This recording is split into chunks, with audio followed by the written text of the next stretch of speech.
What is up, my people, beloved? I thank you for joining me here once again. This is Tonte here, Talk with Tonte. Another episode, Talking with Tonte. The iconic. I mean, I'm here once again with another guest. Yeah. I got my boy here. I'm gonna give him the floor, man. Talk to the people, man. Who are you, man? Let's talk, man. Talk. Let's go. Hey guys, I go by the name of Nifty Noel. I'm a screenwriter. I just love to do creative writing in general. I also blog for Spotlight First, #1 platform in the UK covering the underground scene. Probably Spotlight the only First. one that is truly covering the underground scene. It's called Spotlight First for a reason. Through that, I connected with this guy right here, this legend right here. We're going to talk to you about, because I'm a screenwriter, we're going to talk to you about the film and TV scene, specifically here in the UK. Yeah. I think we got to have a conversation regarding, obviously, us being black people. We got to discuss the idea, this concept of black people in the UK. We got to stress the UK TV and film space. The US scene that's their scene. We're two black people living in London, two black males living in London. We got to talk about what we're seeing here in the UK. 100%. And because there's a lot to unpack, man. I'm gonna let you start. I got a lot to say. Yeah. I know you have a lot to say. Yeah. So I'm gonna give you the floor. Alright. We're talking, man. The UK, black people, TV and film. Where you want to start? Boy, I guess we'll start with what's obvious. There's like no visibility. We don't see ourselves, like we're not given the chance to tell our stories. Right now in the UK, it's all online, minus a small few, but it's all online. And you know, if you look, one thing, people always compare us to America, but even the whole comparison to America, it's sad because even in America, even though they're doing, you know, they have quite a few shows there, that still in general, it's still a bad state over there. Like that's, the representation there is still small, at least from a historical perspective. For us over here, you know, when we praise America, it's like, that's kind of like praising a fish for swimming. And that's how things are supposed to be. Things should be even better over there than they are now. So for us to be comparing ourselves like, oh, we're not doing good enough, it just shows how much of a bad state we're in. If you've noticed with the UK, there's like a pattern when it comes to black created content or content starring black people. You know, you'll get one thing only and then it disappears. It's a crab in a barrel mentality. You can only have, like the gatekeepers like, oh well, you can only have this one black show, no matter what it is. You know, like I could say I'm a gatekeeper, I have a comedy over here that's airing on TV, it's doing really well. Somebody will come with something completely different. It could be like a Game of Thrones type thing, and I'll be like, oh no, I already have a black thing here, so we're not gonna air you. Even though the two are related, they're nothing alike. Black people were very multifaceted, our culture and everything, but the UK will only focus on one thing at a time. Facts. So, for example, let's start from the beginning of the decade. You had Topboy, right? That lasted 2 seasons. I mean, it's coming back, but it's not coming back from the UK. It's coming back on Netflix from Drake, of all people. It didn't even have that many episodes in the season. Exactly. It was it 6 episodes? Like 11 episodes. Exactly. In the season. Like you had. Boy had like how many? I think 6 or 4. I think like 4 episodes. Like, and then that was it. By the time you even got into the season's done. The season's done. Then you had season 2, then boom.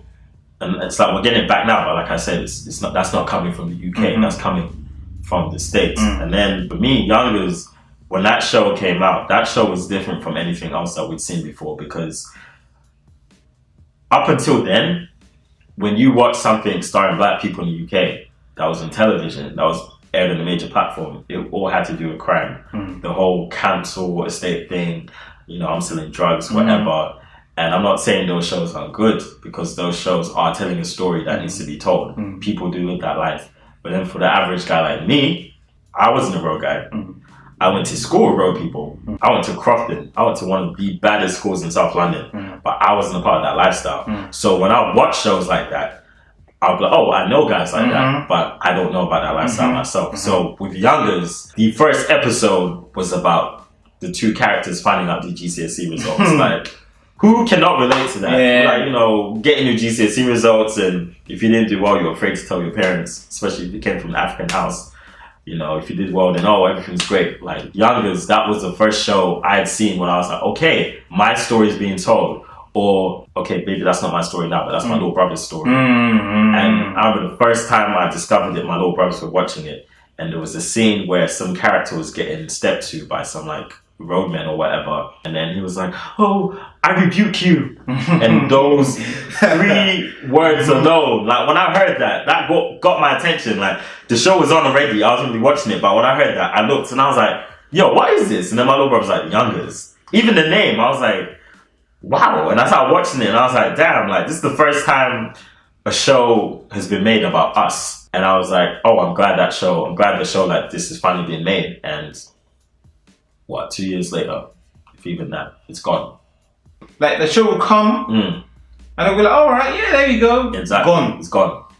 And that's unfortunate, man. Right. It's unfortunate because it means that a lot of people don't get a chance to tell their story. With anything in regards to media, viewpoints is important. They show Topboy. London is not just gangs. Exactly. It's a lot. London is not just that lifestyle. Exactly. There's people that's out there going to work 9 to 5. Yeah. People out there doing this, doing that. Exactly. Where is their version of it? Where's that? Exactly. You know, we don't even get black sitcoms. Like we don't even get. I want to laugh. Exactly. Why can't I laugh and see people that's like me? Exactly. Why is the last sitcom that they shown? Damn Desmond's back, exactly. That was the 90s, 80s. Exactly. In those times. My mum's era. Like, my mum would talk about my mum's talking about Desmond, but where's my version of Desmond? Exactly. Where's that? You know? And you wonder, it's like, hold on now, why isn't there that? Because you think that people would want to say that, right? With some, you know what I mean? Like people that look like us. In situations, in actual situations, you can't tell me the scripts are not there. Exactly. You can't tell me that there's people that wouldn't be willing to act in it. There's so many. Don't these television stations want viewers? Exactly. Everyone's going online. That's great, you know. But the TVs want viewers. Exactly. TVs want viewers. You got to show content that people that are watching would want to watch. Exactly. With the whole online thing, like I remember, it was really around 2013 for me when I realized, okay, like there's an audience for these type of shows. Because when I came back from the States and I'd go on YouTube or Twitter and I'd see all these skits by different people like Tony Expensive or Mike's Comedy and stuff, and it'll be stuff about African parents, this, that, and I'll watch it and I'm like, oh snap, so this isn't just a Noel's mom and dad thing. This is African parents, whether they're Nigerian, Zimbabwean, or whatever. And then I'll see other people talking about it, and they'll be related to the content as well. And I'll think to myself, okay, so there's an audience here for this type of content. The gatekeepers, it's almost like they Stevie Wonder that shit. They can't see it. You think all the stuff you see that all these people are going on Instagram and they're getting mad views. So so if I was a media person, right, I would say, yo, look, these people that's going over there and getting views, clearly there's something there that we can take. We can tap into. We can tap into. Right. Nah. So win-win for everyone. And it doesn't make sense because... It doesn't make sense at all. I don't understand it personally. Yeah. Because the most important thing is about getting viewers. Exactly. Viewers equals ad revenue. Exactly. Money. And the TV industry is based around the whole advertisement thing. That whole model. So it's like, wouldn't you want viewers? And like I said, it just comes down to this whole crab in the barrel thing. Because, okay, you had Youngers. And, okay, now we've got chewing gum. But then, even with chewing gum, that stopped. Then it stopped for a while. Michaela said there wasn't going to be a season 3, but I think earlier in the year she announced season 3 is coming back. I don't know if that's going to be back on Channel 4 or something else. I'm sure there's a reason she initially said it's not coming. And I wouldn't be surprised if it's due to the whole crabs in the barrel thing. I could be wrong, but that's just my assumption. Now we've got Famalan, and that just started. But then, we had Hood documentary as well. That stopped. But Kay is coming back with his Enterprise, and that's great and everything. But I can't help and be skeptical and think, how long are these things going to last? Is it just going to be another 1 season, 2 season thing? Then it's gone. I swear Emmerdale lasted 100 seasons, bro. I don't know if they're still showing it, but I remember being a little kid watching Emmerdale, and being a grown man in university watching Emmerdale. And I'm like, when will this show end? Like, really? Coronation Street. When will this show end? The same storyline over. They're still doing Emmerdale. They were still doing Home and Away. They were still doing The Bill. The Bill was going for man. How many criminals are there, bro? Yo. How many criminals? Right. EastEnders. Yo. Going. Obviously now they're diversifying. You know, they're getting people of color on it. But it was stagnant for a while. But for ages they weren't getting. How many times was filmed? And this was East London, I swear. Yeah. So you tell me East London there's no black people? Yeah. Alright, cool. You know what I mean? Right. So if they can bring all these, if they're having all these shows go for 100 seasons, right? Do you think these shows they couldn't give them a few more seasons? Exactly. People didn't want to see them. Exactly. I don't believe people didn't want to see these shows. Believe that. Shows like Lenny Henry, the Lenny Henry show. We're talking prime time slots. So when we talk about representation and visibility, you mentioned visibility, right? Prime time. Visibility is what I am really talking about. Yeah, that's what I mean. We do not get that mainstream. We do not get black people or people of colour in prime time slots on UK television. Like we don't. The Lenny Henry show, I remember watching it back in like 2002 maybe. Yeah. That was like prime time BBC One. I think it was like on Friday 9 PM or something like that. BBC One. BBC One. Not 2. Man said 1. One. We're not talking 3, 4, 5, 6. Exactly. We're talking the ones where you got paper packages. Exactly, no. We're talking BBC One. Watch that on the free channels. The most accessible. You telling me since that show ended, we ain't got nothing like it on BBC One since? Doesn't make sense. Why is that? You look at that and you think, no, people really enjoyed that. People really like that show. Right. Why are the opportunities not available now? Right. You think they would be available now in this era now we live in now of inclusion. Right. You know? Like race is a much bigger deal now than it was before. That's what I'm You'd saying. think there would be, alright, now we've got to make more opportunities. They're still not really making it's like it's a hot topic now, so it's still it's weak. And even back to the whole BBC One thing, the reason I emphasize on One is because we got BBC Three and we have those like we've got I believe Family Land's on BBC Three, I could be wrong. Yeah, I think that's on BBC. Enterprise is gonna be on BBC Three. Just a Couple, that's on BBC Three. But then BBC Three back in 2016, that got changed from a channel to an online only platform. So it's like no disrespect to those shows, or not saying it's not an accomplishment to have their stuff on BBC Three. Of course it is. But what's the difference between that and watching something on YouTube? That's what I'm saying. See, I feel like it's like, oh yeah, now it's an online platform. Yeah. Now let's get all of these shows exactly online. Now we can get it all today. So now we can say, we have diverse programming. You know, it's online. You can catch it. Right. Like I'm not logging on to you know what I mean? Exactly. Like, I'm not logging on to like BBC iPlayer and all of that to be watching these shows, mate. If it's on, well, what channel is it on? Watch it on that channel. Exactly. Me watch it. Otherwise, I'm gonna catch it on YouTube. Exactly. It's that simple. Now that's a lot of people. So now you take out the actual showing on television. We're including you. Exactly. But you can't sit at that table. Exactly. That's how it feels. Maybe it's a case of these shows being online and eventually down the line, then maybe they start letting some of these shows through, onto the prime time slots down the line. I would hope that's the case. Maybe this is opening the door. Yeah. One thing I think of quite fondly is when you look at like black actors in Hollywood, black British actors in Hollywood. You look at your John Boyegas, Idris Elba, Letitia Wright, Kaluuya. Yeah, Daniel Kaluuya. Damson Idris. What's his name from Man in the War? He's in the new Purge movie. Is it Jovan Wade? How do you say it? Jovan Wade? Something like that. He's in the new Purge movie. The guy we were talking about being James Bond. He was in the Selma. David. Oyelewo. These are guys that are black British actors. Right. But doing well in Hollywood. Black Brits doing bits. I love it, man. Yeah. I love seeing Daniel Kaluuya in Black Panther, bro. I'm doing this. They're doing big things over there, but it's like, why are their opportunities not here? Exactly. Why are they going abroad? Exactly. To blow or to really be appreciated? They're being appreciated over there. Exactly. Before they appreciate here. Over here, these movies aren't there for them.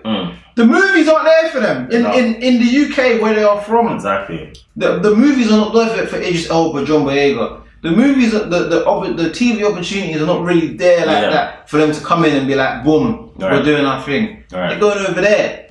That's the biggest sign that there's an issue here. We don't really talk about it because we're so caught up in being happy for them. Seeing them do well. But you have to look back here and be like, what is the reason that people are bypassing this scene and going straight over there? Right. Because the opportunities are not there, mate. It's not here. They're not. Because of course, if like you would think, I would think, if I'm here, of course, eventually maybe I'll go to America. And, of course. But I would be doing my thing here, like doing a couple movies here. Exactly. What movies are there, mate? Right. TV shows. Luther was good. Luther's good. That's one movie we can say. Yeah. Fair enough.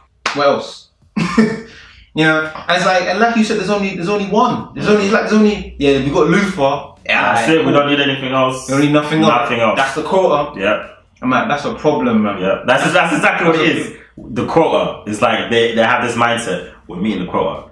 After the whole Oscars so white thing, okay, well, we need at least one black person in the room. We'll have a disabled person in the room. We'll have a LGBT person in the room. We'll have a woman in the room. We're done. And it's like, no. Because at the end of the day, when we say representation, it's not just having one person in the room. Because one thing that annoys me, even just outside of television, because you're black and when you're in a white space or non-black space, you're automatically the spokesperson for all black people. What you do, you're the poster child. So if you act this way, that's how all black people must act, or whatever. When it comes to representation, it's not about being the spokesperson. It's about different facets of it. So even not just TV, but film, like Kidulthood, that series, all that stuff, those stories are great. Those are great films. But at the same time, we want to see other stories being told. I'm not saying get rid of those stories. Have them there because they're needed. Like the hood is a thing. That lifestyle is a thing for some people. There's more stories to tell. Exactly. It's crazy, man. That's all we want. When is these, like, you know what I mean? We got, like, when is these, like I told you, you got Emmerdale. Yep. There's for the non-black demographic. Yep. Yeah. White demographic. Yeah, white. There's every single perspective. Yep. You know what I mean? Any perspective you name, there's that. White family on a council estate, there's that. There's that show Shameless. Remember that? Shameless, You know, there's that. People that are well off in Yorkshire and all of that, got that perspective. Exactly. There's every perspective that's there. For black people, hood. It's the hood. That's it. You're telling me there's no black people that's living middle class? Exactly. Black people that's living, that just aren't involved in that lifestyle. Exactly. And you know what's funny about those shows like Kidulthood, movies, whatever, it's that, at the end of the day, everyone knows why those are the only things being shown. There's a certain agenda that they're pushing.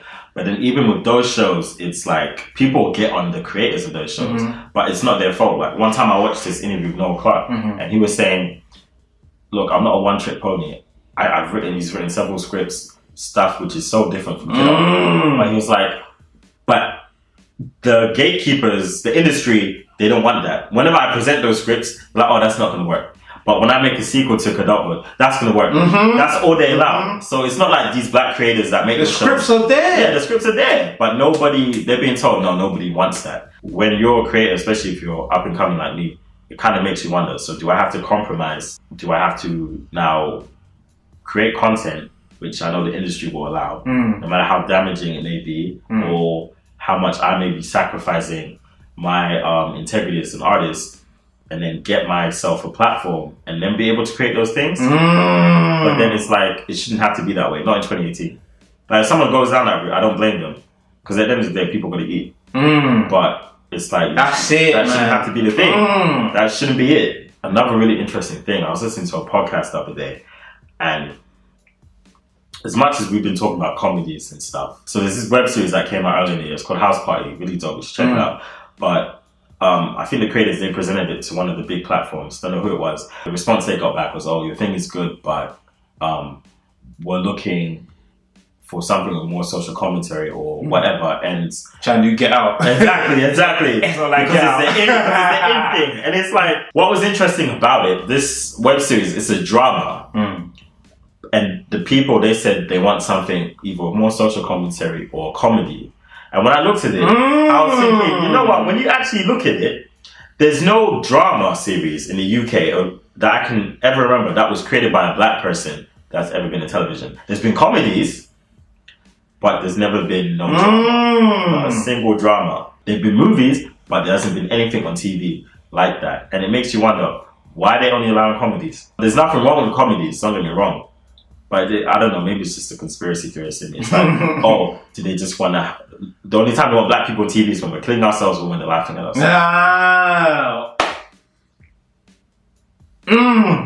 Drops mic. Landed, bro. But back to that podcast I was watching. They said they wanted more social commentary. And it's like, what about if you want to make a show and you don't want social commentary? Because let's be real, it's not every day social commentary. Sometimes I want to come home and I want to just, you know, if I'm going to listen to music, I don't listen to ignorant music. You know? I don't want to listen to, as much as I love Kendrick, I don't want to listen to some deep stuff. I might want to listen to a Little Pump or someone. Or if I watch TV, I might want to just watch trash. I might want to watch drama. I want to watch people bashing their heads in or whatever. Just anything that's entertaining. It's not everyday social commentary. So why is it, oh, we'll allow your story to be told, but only if it has social commentary. And at the end of the day, that social commentary that you want, you don't really care about it. It's only because it's the wider perspective. I can see it just be like, oh, well, Black Panther made a lot of money. Yeah. Oh, so now we're going to get mad black people in one movie. You know what I mean? We're going to get mad black people. Exactly. Because we're trying to make money too. Exactly. We're trying to be woke. You know, this is good PR for us. And if Ocean's 8 makes mad money, oh yeah, great. Let's have mad women in mad women in this. And it's like... And then once that phase ends, then it's whatever's the next thing. Exactly. The next thing. It's not making stories for this group of people. For the sake of progression. It's doing money. It's always about money anyway. It's always about money anyway. I mean, it's a business. It's an industry. So profit obviously should always be in their minds. But at the same time, realize if you pay attention to your viewers, it's going to work regardless. There's never been a time that I can think of where a black person, or at least most of the time, a black person was given the opportunity to tell their story and create their story, and it didn't work. Get Out worked because it was a black man that directed it, starred a black guy in it, and it told a story. It was telling a perspective that only as a black person you'd understand. Being the only black person in a room full of white people, like only a black person would be able to understand that, and it worked. It made a bunch of money. Black Panther was directed by a black man. It talked about black issues, the relationship between African Americans and Africans. When they say, oh, black movies won't sell overseas or this black show won't do well, no, it will do well. Look in America. It's sad that we can only look in America, but look at America, Atlanta. That show, if you watch that show, it's more than just a black show, but it's a black show. There's certain things that I talked about, and it works. You mentioned Atlanta. Yeah. So that show over there, is a hit over there in America. Yeah, for good reason. Yeah. For some reason, they have taken Atlanta and are now showing it on BBC TV. Yeah. I'm thinking, here's my train of thought. Yeah. If you can bring Atlanta from the US to UK TV, because you think that it will get viewers, that's the only reason they brought it over here. Viewership. Because they will get viewership. They did well, because of the social commentary, things like that. Exactly. You would think they will give that same slot to a UK creative to create a story which relates to us that will get viewers. Doesn't that just make sense? Yeah. It just makes sense. Yeah. Why am I importing? Exactly. When we could be exporting. Exactly. They could be showing a UK show over there. Exactly. So why wouldn't you give that opportunity, that slot you've now brought that you're now showing Atlanta? Exactly. Why not? You give a couple filmmakers, a couple creatives in the UK. Exactly. Come make a show. Exactly. Make a show similar to Atlanta, even if you want to do that. Exactly. Showing UK. Exactly. We'll show it in that same time slot. Exactly. Watch the viewers. Exactly. Watch the viewing numbers rise. Right. Watch Black Twitter champion that show. That's what I'm saying. Watch the viewers, man. The viewers will be like, oh wow. Bro. The viewers will tune in every day. Like what you said about Black. Every week to watch that show, the viewing numbers will rise, mate. If I were like a TV commissioner, I would be focusing on Black Twitter. What's crazy? What is crazy is that there's companies which are taking ideas from Black Twitter and making money out of it. Right. Instead of taking that idea and implementing it, why not just hire someone from Black Twitter? Exactly. Why not just hire someone exactly who can be pumping ideas for you, and then you can make more money? Yeah. Rather than you're taking ideas. You can take ideas. Yeah. But why not just go to the source? Exactly. What am I trying to take bits of that formula. It's not going to be the same. Yeah. But why don't I just get the person that made it to do it for me? Exactly. And then we're going to make sure that this thing is going to be popping. Exactly. And we know, and everyone's going to be better. Everyone's going to make money. It's going to pop. You think they would do that? Exactly. But for some reason, they don't want to give these opportunities out. But they'd rather take. The money is in the ideas. Right. You need to go where the ideas are. Right. So it's like you said, there's so much talent. There's filmmakers, creatives. Exactly. That's why a lot of people are taking their stuff online. Exactly. Like filmmakers here that are, because they don't have the means to be making stuff on a higher level, they're doing stuff on YouTube. That's why you're seeing stuff like House Party. Exactly. You're seeing stuff with Brothers with No Game. Yeah, exactly. You're seeing stuff like that, you know what I mean? Venus vs Mars, which they put on Living TV not too long ago. Yeah. But there's so much opportunities in this pool, which it doesn't get, for some reason, it doesn't get used to the fullest. Right. And that's part of the issue here. Like what you were saying about Brothers in No Game is funny. So my boy said this to me the other day. He was like, bro, where can I actually watch that show? Because I want to watch it. And it's like, you have to dig to watch it. Even what you said with Venus vs Mars, like they have it on these channels, or there's even that London Live channel which had Don't Jealous Me show. But it's like these channels, like I said, not to take away from the creators and their accomplishments by getting this stuff out on TV. But it's like, when they do put things, it's either they're going to put it online, on an online platform like BBC Three, or they'll put it on these niche channels, which they know is not really going to get viewership, or only a small percentage of people know about. So it's like, okay, we'll put it there. Why not put it on something prime time? Put it on the BBC One. Put it on the Channel 4. You know, at least Channel 4, they actually try it. Now they see it, they've got stuff with Big Nasty, Mo the Comedian. They're trying, man. You can't, I mean, it is what it is, really. At the end of the day, the goal is to get viewers. That's the goal. I mean, if I'm a TV commissioner, I'm trying to get viewers. How can I get viewers? I need to engage with the viewers, engage with my viewership. There's a good chance that if I make content to relate to that group, that group will watch it. Black people, we've clearly seen, okay, black people, they actually consume. They consume, they watch, they talk about it, they tweet. So why not make content which I know would get them involved? Appeal to them, right? Get them involved, attention. Attention, engagement. Engagement, views. Views, money. Exactly. So it's like, if the goal is to make money, of course you would want to make as much content as possible to appeal to as much of your audience as possible. So why is this group of people, black people, why are they being neglected? Why are they being marginalized to a point where now you got to go online to do it, to find their content? You got to go on these platforms that do not have the same viewership as your prime time slots. Why is that? Why are they still giving opportunities and still giving slots to shows that aired 20 years ago that's still airing now? Exactly. People are going to watch them, fair enough. Yeah. But give them something. Let's have something else. Like, people want That's why I don't be watching TV like that, because there's nothing else. What is there new? What you said about the key word that you used was engagement. If you were a TV commissioner, even just maybe 10, 15 years ago, engagement didn't play as huge as a factor because of social media. Now you've got social media. Now you can actually see, if you want to, you can easily research who's watching what. All you have to do is just go on someone's Twitter. Them and the numbers are there. Exactly. Type in a TV show, type in that person's @name, see if they tweet about it. There's a reason I'm watching Love Island, mostly because of the commentary. From Twitter. Exactly. You know what I mean? Like, everybody else engaging. That's one of the main reasons I'm watching Love Island. A lot of people are watching Love Island because of the engagement, because they're talking about it, people are talking about it. At the end of the day, like, engagement. You have to make different kinds of content, man. It's not just one thing. Exactly. Like, perspectives is important, you know. I mean, at the end of the day, man, I mean, all we can really say, you know, in terms of black creatives is that just keep putting your stuff up in as many different areas as possible. Exactly. Because the good thing, because of YouTube and things like that, is that when once upon a time we couldn't have representation on TV, fair enough, but we will see ourselves. We will see ourselves on TV.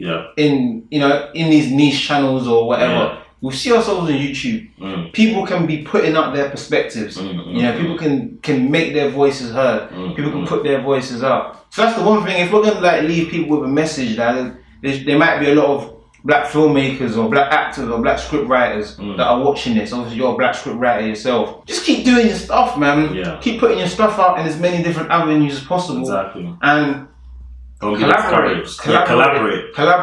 Make yourself heard. Like put your stuff out, man. There's avenues you can do it. Film it yourself. Yeah. End of the day, if people are gonna watch it, they'll watch it. Exactly. If people watch it, eventually it's gonna raise attention. People are gonna be like, oh, bro, what's this? Like. Then opportunities come. I mean, that's all we can really do is like use what you have around you, innit? Exactly. And just keep putting your stuff out. I do believe one day soon, not even one day soon, that door will be kicked open. Oh, 100%. I do believe there's going to be a web series, or it might not even be a web series. It might not even get to that stage. It might go straight to TV because whoever just was in the right place at the right time, they met the right commissioner, whoever, they're going to believe in it. And then that series is going to kick down the door, and it's going to do well, and then the commissioners are finally going to wake up and they're going to be like, you know what? People actually are watching this. Let's find more shows like this. And it's going to be multifaceted. So there's going to be shows about black British millennials. There's going to be shows that appeal to uncles and aunties. There's going to be shows that appeal to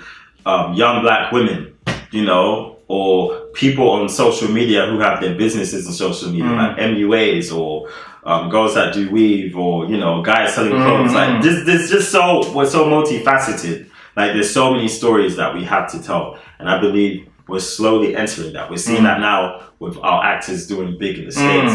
I believe we're going to see it now with our actors doing big here. You know, I think I even saw something. John Boyega, he's got a project coming up with this director called Sebastian Teal, the guy who made Just a Couple. I can't wait to see what that's going to be about. And they said, oh, it's a very London story, so. You know, I don't know if it's going to be that show, but it's going to be something, and I do believe it's going to happen soon. And the point I'm going to end off with is leaning off from what you said. Things are changing now. We talk about Black British Renaissance, I think one big thing is that, that's good, is that we are now seeing more Black British people entering spaces they never were able to enter before. Spaces that they weren't allowed into. Exactly. Now, they are being allowed into it. Yeah. They are, you know, their profile is being raised. Yeah. As the fact that they are now being let in, they can now bring the opportunities back and give the opportunities to other people. Like I talk about John Boyega and Sebastian Teal. Yeah. John Boyega got to what he's at. Yep. He can now bring people in. Exactly. He brings through him. Exactly. Now he gets exposure. Exactly. Now they can bring more people. Exactly. More people in. So it's like a domino. As people continue to break down these barriers, so they'll be able to break down the barriers for people that come after them. Exactly. And will raise the doors. And that's why anyone that is doing their thing, we've got to champion. Yeah. We have to. I have to champion Idris. I have to champion John Boyega. Exactly. Because they've entered spaces that, wow, man, man's on Star Wars. Exactly. Who would have thought, a black guy, I mean, we had Samuel L. Jackson in the older movies, but he was more of a sideline character. No disrespect to L. John Boyega, a guy from Peckham. Now, Star Wars, I didn't even watch Star Wars before. The only Star Wars movie I've ever watched before that was, I think, the last one, just because I wanted to see how Darth Vader becomes Darth Vader. But apart from that, if you were to come to me, no, do you like Star Wars? Like, do I look like a Nick? Like, I'm a Nick, but I'm not that much of a Nick, but I want to watch Star Wars. But the moment I heard a black boy, African boy from Peckham, which is just up the road from where I live, Peckham, he's going to be starring in Star Wars. Probably the most iconic film franchise of all time. And that obviously didn't just bring me in, it brought his parents in and their friends, so uncles and aunties, you know, it brought them in, it brought a whole new audience to Star Wars. And it's like, boom.